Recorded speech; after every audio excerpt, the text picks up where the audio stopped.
Hi there, you're with Simon here at English Coach, and today we're talking about trusting yourself and how to trust yourself more and what kind of process there is to this.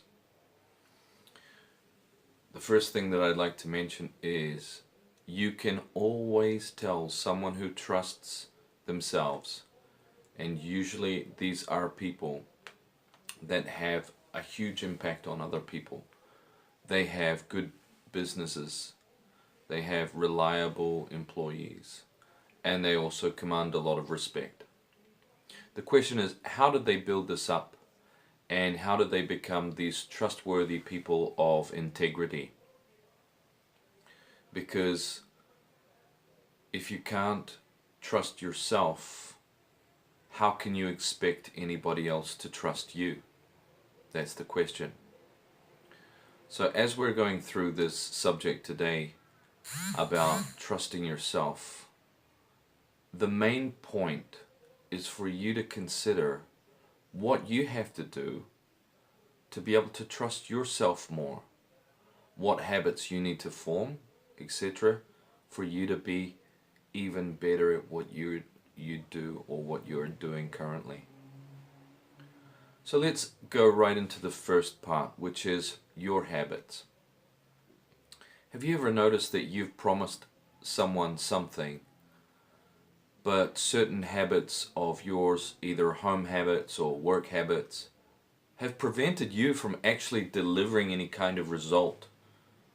The other person feels hurt and the other person feels disappointed, and usually if there's money involved, you don't get their money. Or if it's a really important job, you lose credit within your job. And you soon see that instead of being more successful, you're becoming more of a failure. And not because you're bad, not because there's something incredibly wrong with you, but because you're not looking at your habits, you're not looking at your behavior, and you're not looking at the process. You're looking at one isolated event and saying, oh, I did something wrong. That was my mistake. When in actual fact, it's about all of your habits and all of your beliefs that have created that mistake and will continue creating mistakes of that type in your life. And the question is, how do we cure that? How do we stop that from happening? And there's only really one way, and that is for you to create new habits. Now, when I say new habits, I don't mean new habits to replace those erroneous ones straight away. I mean, create a new habit from nothing and follow it. Follow that habit. So, for example, one of the examples from the famous book, At the Speed of Trust, is to get up at 5 a.m. in the morning, which is lovely, but you need to consider, what are you going to be doing at 5 a.m. in the morning? Is it going to be productive for your life? Is it going to make a difference, So I propose getting up early as one of the great things that you can do, but also things like getting up early and doing something for your house, something that needs to be done in your house. So keeping your house looking or feeling a little bit better.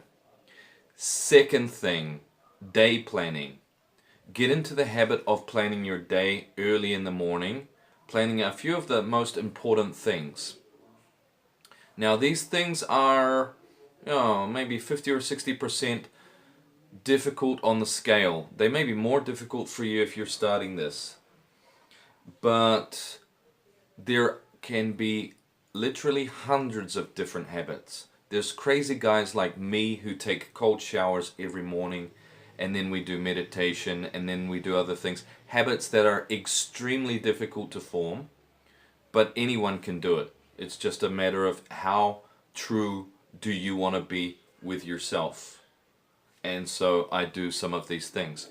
If you want to do something like get up at 5 a.m., plan your day, or clean part of your house, or organize something in your house, this is fantastic. you'll measure this. So the most important thing is getting up and doing that, and then being able to measure and say, I was capable of doing this every morning, and it made a difference to me. If you get to the end of the week and you see that you were not able to do those things that you promised yourself that you would do, there's something incongruent, which means you don't really respect your own promises to yourself. Your word is worth nothing to yourself, and therefore it's worth nothing to other people. So when you say you're going to do something and you don't do it, then you are completely going against your word, and you have completely zero respect for your promise. Do you understand? So what I'm saying is, the most important thing is, you say you're going to do it, you do it. If you don't do it, and you're going through that week, and you're finding that you can just relax, and even though you said to yourself you would do it, you didn't do it, this is the first step to failure.